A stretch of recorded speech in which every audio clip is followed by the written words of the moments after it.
Quand on réussit notre vie, on a notre voiture, on a notre maison, notre famille. Le reste, on s'en fout. On ne se bat pas pour la patrie. C'est ça notre principal problème, nous les Renois. Très égoïstes. Quand on dit un combat dans la rue, on doit tous descendre dans la rue, combattre. Pour qu'on continue à souffrir encore. À être toujours dirigé par la France, indirectement. Par l'indépendance, alors c'est juste sur le papier. On a besoin d'une véritable indépendance économique, sociale, tout. On en a marre de cette oligarchie occidentale qui nous dirige, qui dirige nos dirigeants, des dirigeants dirigés. N'importe quoi. Vous n'avez pas honte, vous.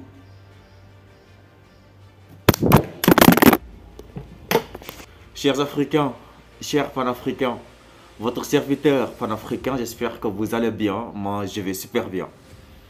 Alors, avant de commencer cette vidéo, j'aimerais dire à ceux qui m'envoient des messages pour les menaces, vous fatiguez. Vous fatiguez, on va parler. Nous allons parler jusqu'à ce que notre Afrique se développe, jusqu'à ce que vous nous foutez la paix. Parce qu'on ne peut pas concevoir 60 ans d'indépendance, jusqu'à présent, on n'arrive pas à se développer. Et pourtant, comme tout le monde le sait, et qu'on le répète tout le temps, on est le continent le plus riche du monde. Alors, on va parler du franc CFA. Ça, c'est une souveraineté économique. Le franc CFA. 14 pays d'Afrique utilisent la même monnaie. La même monnaie.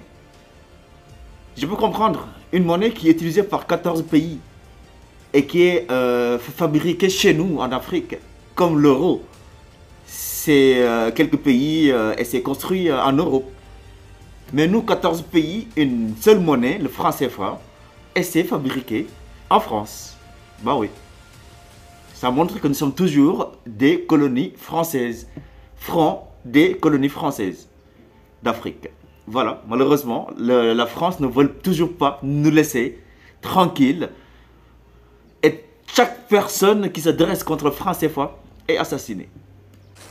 Professeur Abou, nous sommes en 1963. Le président Sylvanus Olympio décide de rompre les accords monétaires avec la France et frapper une monnaie nationale. Il sera assassiné 3 jours plus tard. Thomas Sankara voulait ce qu'il appelle pour son pays une autonomie économique. Il sera assassiné lui aussi. Laurent Gbagbo ne cachait pas sa frustration par rapport au franc CFA. La suite, on la connaît, il sera cueilli à froid dans son bunker présidentiel par l'armée française. C'est quoi? Qu'est-ce qui se passe derrière? Qui se dresse contre le franc CFA trouvera malheur en chemin? Nos présidents, voilà, ils ont peur aussi. Ils ont peur qu'ils soient assassinés par la France encore. C'est pourquoi ils ne parlent pas du franc CFA. Tu n'entends jamais un président qui n'est pas révolutionnaire, bien sûr. Je ne parle pas d'Assimi Goïta, je ne parle pas d'Ibrahim Traoré, je ne parle pas de Mamadi Doumbouya, mais les présidents comme Alassane Dramane Ouattara, comme Macky Sall, Patrice Talon, le président du Niger, ils ne parlent jamais de changement de monnaie de franc CFA. Parce qu'ils ont peur d'être assassinés, comme ça a été fait avec Kadhafi, ça a été fait avec Thomas Sankara qui voulait une souveraineté économique du Burkina Faso. Comme ça a été fait avec Laurent Gbagbo qui voulait une souveraineté aussi économique. Mais lui, il n'a pas été tué. Il a juste été dégagé par la France. Bon, comme d'habitude. Les gars, il faut qu'on trouve une solution.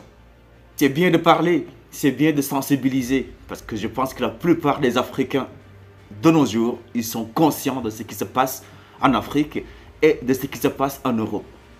Mais il faut trouver des solutions. Trouver des solutions pour que le franc CFA soit carrément enlevé des 14 pays d'Afrique. Et c'est après que la France, il va lire l'heure. La France, il ne va jamais nous laisser le faire tranquillement. Parce qu'il gagne beaucoup d'argent en imprimant notre monnaie. Et pourquoi les pays arabes, comme le Maroc, l'Algérie, la Tunisie, ils ont été colonisés par la France? Pourquoi ils ont créé leur propre monnaie et nous, on n'a pas eu la possibilité de se débarrasser du franc CFA? Parce qu'il y a aussi une chose, hein. Nous, on a des présidents vraiment qui sont corrompus et qui sont peureux. qui sont là que pour leur famille, pour leur poche, malheureusement, et pour les intérêts européens. On le dit et on le redit tout le temps. Mais il faut qu'on trouve des solutions pour pouvoir changer ça. Il faut que ça change. On en a marre. Les amis, nos frères sont en train de mourir dans la mer parce qu'on a de mauvais dirigeants. Nos familles sont en train de subir le racisme parce qu'ils quittent l'Afrique pour partir. Chercher l'Eldorado, entre guillemets, alors que nous avons notre propre Eldorado. Juste qu'on a des dirigeants corrompus, des dirigeants pourris, lèche-cul de l'Occident. On le répète tout le temps. J'aimerais aussi lancer un message à nos frères renois. Les amis, quand on danse, ils nous aiment. Quand on chante, ils nous aiment, pas de problème. Mais dès qu'on commence à parler du développement de l'Afrique, du détachement de l'oligarchie occidentale, là, ils commencent à nous mettre les bâtons sur les roues. Les gars, notre seul problème, notre seul défaut, nous les blacks, nous les renois, c'est qu'on n'a pas cette mentalité de se sacrifier pour nos générations futures. Les stades sont remplis quand c'est un concert, 60 000 places, tout est plein. Mais quand il s'agit de descendre dans la rue pour combattre un dictateur, chacun restera à la maison. Pourquoi? Parce qu'il n'a pas cette mentalité de sacrifice. C'est ça la différence entre nous et les Arabes. Les Arabes, pendant la révolution, qu'est-ce qu'ils ont fait? Tu vois un père de famille qui prend sa fille, qui prend son fils, qui prend sa femme et qui descend dans la rue pour défendre, pour dire non à la dictature. C'est ce qui s'est passé en Tunisie, c'est ce qui s'est passé en Égypte, c'est ce qui s'est passé en Algérie. Parce qu'ils ont cette hargne. Mais nous les blacks, nous avons peur de la mort. Nous avons peur de se sacrifier, de donner notre vie pour que nos générations futures en profitent. C'est ça notre principal problème. Quand il s'agit de combattre, tu vois personne dans la rue. Mais quand il s'agit de danse et de fête, tout le monde descend dans la rue. Nous-mêmes, on est notre propre maître et on est aussi notre propre esclave. Nous sommes égoïstes et je le dis et je le répète, on ne pense qu'à nous. Et c'est ce qui se reflète sur nos présidents. Parce que nos présidents, tout ce qui les intéresse, c'est se remplir les poches, amener leur famille à l'étranger, avoir des milliards de dollars dans le compte en banque et rester là pour l'intérêt de l'Europe. Même chose pour nous. Nous, quand on réussit notre vie, on a notre voiture, on a notre maison, notre famille. Le reste, on s'en fout. On ne se bat pas pour la patrie. C'est ça notre principal problème, nous les Renois. Très égoïstes. Quand on dit un combat dans la rue, on doit tous descendre dans la rue, combattre. Chapeau à Kémy Séba, qui fait tout pour éveiller l'Afrique. Et jusqu'à présent, c'est bien beau de partager, c'est bien beau de commenter. Mais aussi, nous devons former des organisations pour combattre, se tenir debout, en un seul homme, combattre ces dirigeants-là. L'Afrique a tous les potentiels pour se développer. Donc c'est à nous de nous battre. Martin Luther King disait souvent, la liberté n'est jamais donnée gratuitement, volontairement par l'oppresseur. Mais il est arraché par les opprimés. Et ça, on doit se battre, on doit l'avoir. Quand les anciens se sont battus pour avoir l'indépendance, pourquoi? Pour que nous, qu'on reste toujours esclaves. Pour qu'on voit toujours nos frères mourir dans la mer pour aller chercher l'Eldorado. Pour voir nos semblables subir du racisme à l'étranger. Parce qu'ils ont quitté l'Afrique parce qu'on a de mauvais dirigeants. Pourquoi ils se sont battus? Pour qu'on continue à souffrir encore. À être toujours dirigé par la France, indirectement. Par l'indépendance, alors c'est juste sur le papier. On a besoin d'une véritable indépendance économique, sociale, tout. On en a marre de cette oligarchie occidentale qui nous dirige. Qui dirige nos dirigeants. Des dirigeants dirigés. N'importe quoi. Vous n'avez pas honte, vous.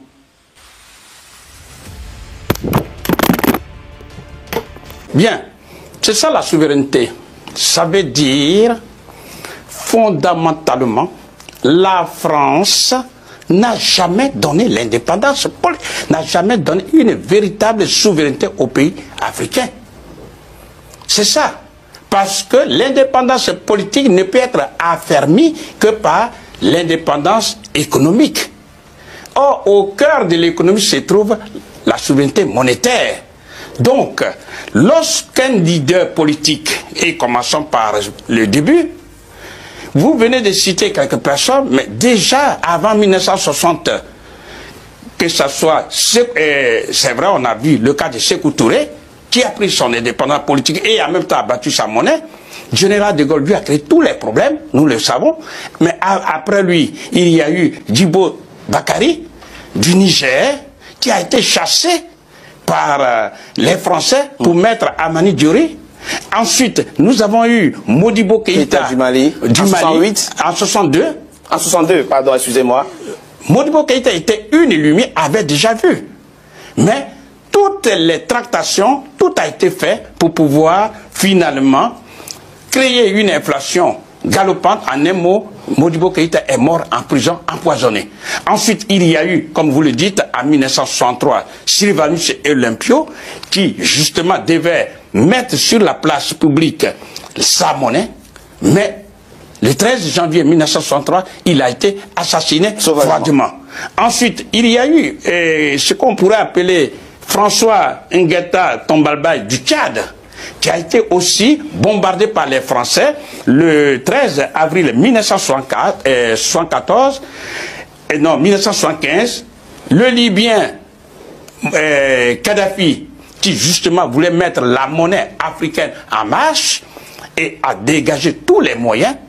Et le 20 octobre 2011, il a été tué par la France et les autres pays alliés à la France. Et enfin, le président Laurent Gbagbo.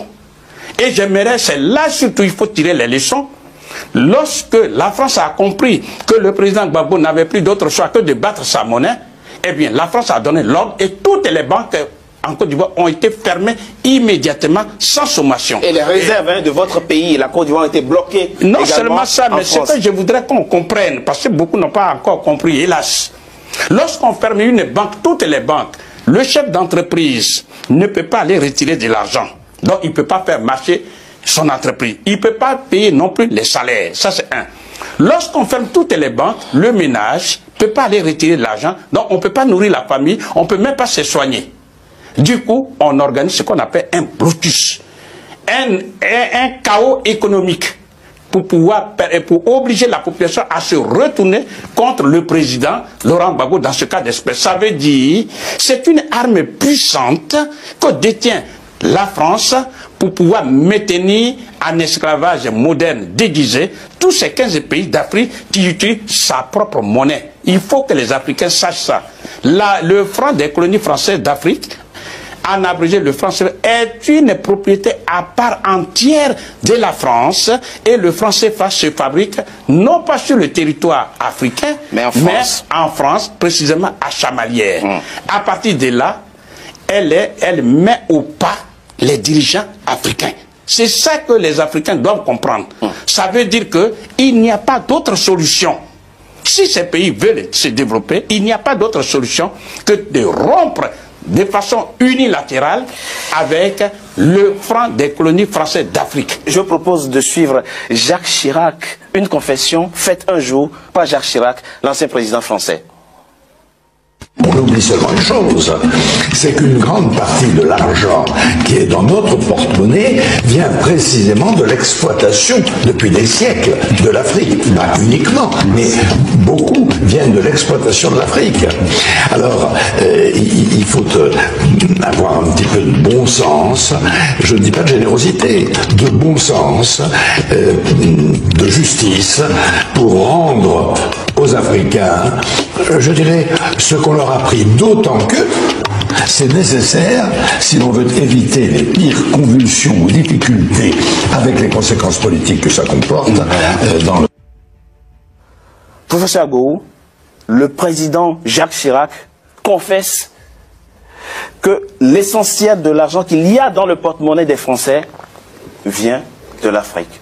Et il dit, ce n'est pas de la générosité, c'est du bon sens que de le leur retourner. Qu'est-ce que vous répondez à ça?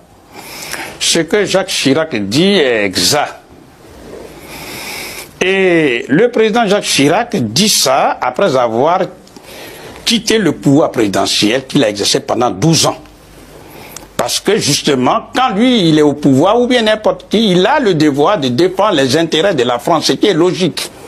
Mais il est en train de dire aux Africains comme on ne cesse de le dire, la liberté s'arrache.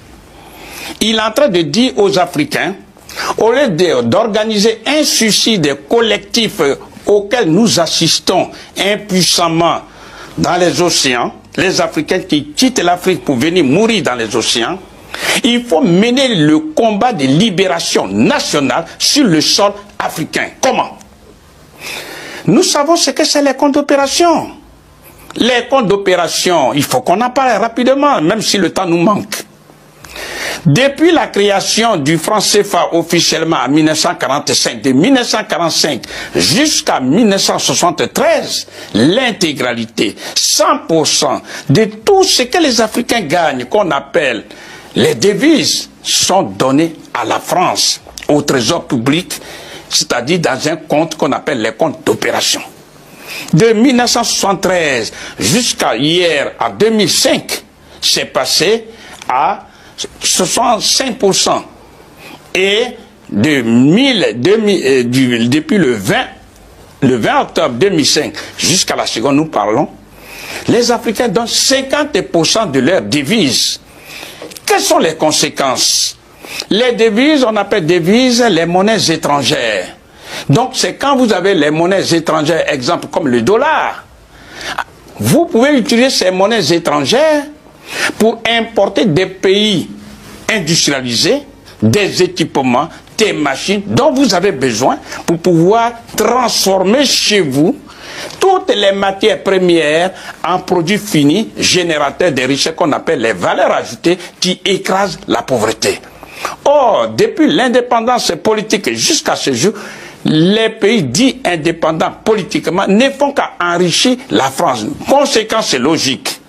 Le moment arrivera où des nouvelles générations africaines, en tout cas de cette partie de l'Afrique, ces générations vont comprendre qu'en fait, ce n'est pas tout ce qu'on montre, mais il faut véritablement organiser des vrais mouvements de libération nationale. Et c'est là, et c'est de ça Jacques Chirac parle, parce que gérer, c'est prévoir.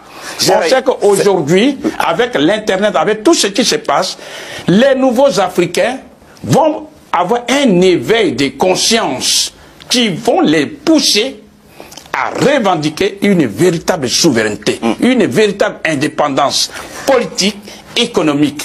Et Jacques Chirac, qui a peur pour son pays, a bien peur qu'un jour, lorsque la jeunesse africaine va se réveiller, on puisse mettre hors d'état de nuit les Français. C'est de ça qu'il parle. Donc la véritable solution ne se trouve pas dans les mains des dirigeants africains, mais dans les mains de la population elle-même qui est martyrisée, qui est maltraitée.